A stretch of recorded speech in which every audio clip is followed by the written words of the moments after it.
Growing up, I've always been a fan of Bruce Lee, Kung Fu Theater, and all the martial arts shows that we would watch as kids on Sundays. We'd go watch Bruce Lee at a movie theater, and I'd be so amped up and kicking doors open as the movies and as the show ends. Just just so amped to go home and make my nunchucks out of the broomsticks, and chain. So yeah, so just growing up learning kung fu just from watching TV, and then just picking up taekwondo at the local taekwondo school around the corner from my home. In the 90s, it was the kickboxer era. Everybody was all into kickboxing. American Kickboxer had just come out. Was Bloodsport. So I was a big fan of the kickboxer.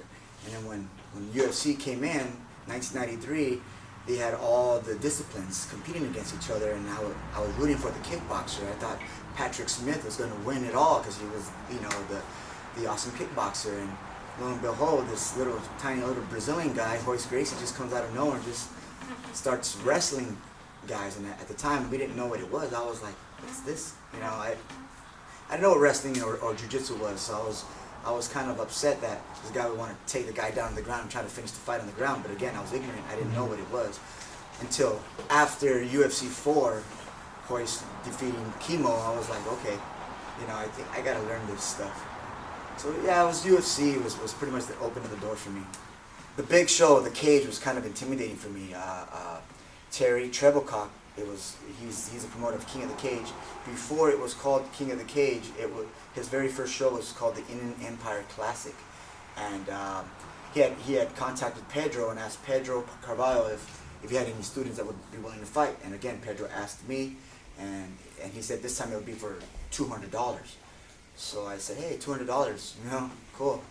So I fought in this show. Again, it was going to be in the cage. Unfortunately, they didn't have the cage done on time, so they had to bring in a ring. It was Larry Lannis's ring.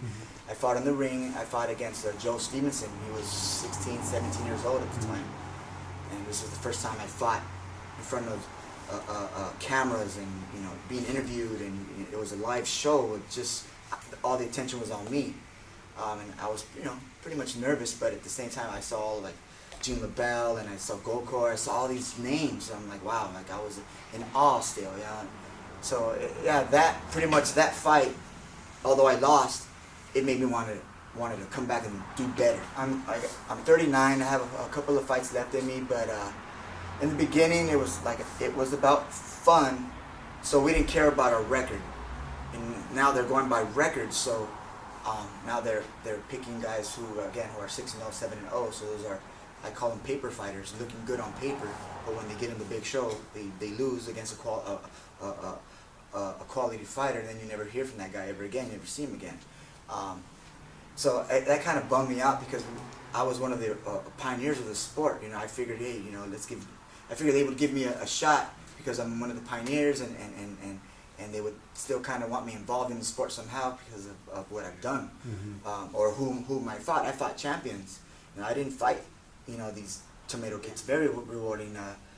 I've taught guys who had zero talent, who had zero confidence in themselves, who were troubled kids. I've taught guys who I taught blind students that they didn't have any technique, but being able to work with blind students, like seeing them tapping out all these advanced students, seeing my students evolve, like it's very rewarding because you see them, you're out there giving them all of your knowledge, you're giving them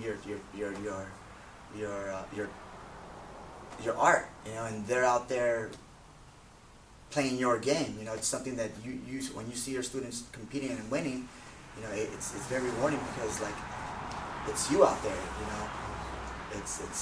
that's like it's like to me passing the torch. I'm handing off my torch and letting them represent for me and representing my name. When they win, I win.